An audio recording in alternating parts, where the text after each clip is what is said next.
bonya. Malo ya Waaqayyo, ilaali biyya keenya, homaa hin callisnu nuto sitti bonya. Dhiiga qulqulluu dhangala'ee, dacheenis of keessa dhoksite, boona deemaan sodaata fee, boo'icharraan gad baay'ate. Dhiiga qulqulluu dhangala'ee, dacheenis of keessa dhoksite, boona deemaan sodaata fee, boo'icharraan gad baay'ate.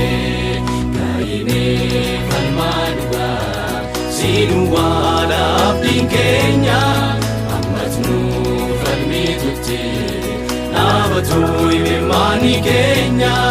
Oduun keenya saamame, ormittiin gammadee boona, beekni keenya sarbame, ibirraa jaajiraanna.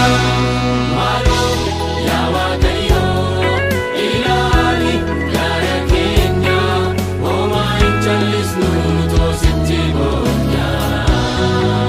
Maaloo yaa Waaqayyo, ilaali biyya keenya, homaa hin callisnu nuto sitti bonya.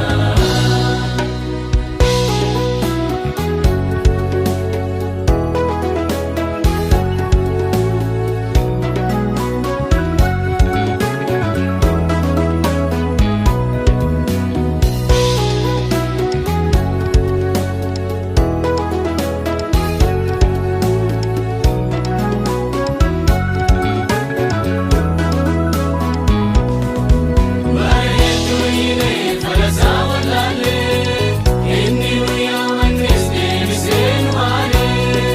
Wal ga'uu dadhabnee ofiirra gatteenyaa, garaaf ajjechaaf taate hiree keenya. Nuuf ka'ee, Waaqayyo hiree biyya keenya. Nuuf ka'ee, Waaqayyo hiree biyya keenya.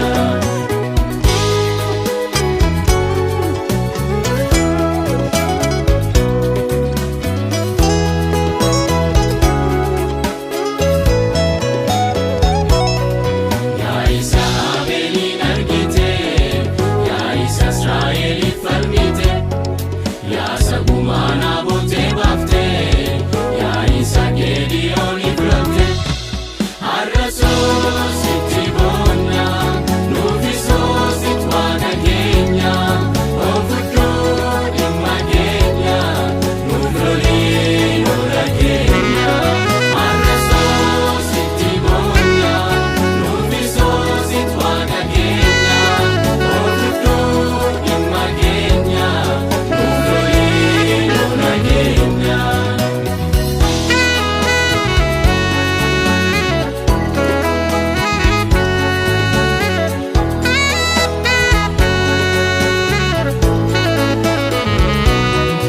Ilaali lafa keenya, ilaali biyya keenya, ilaali saba keenya, sidoo abdiin keenya.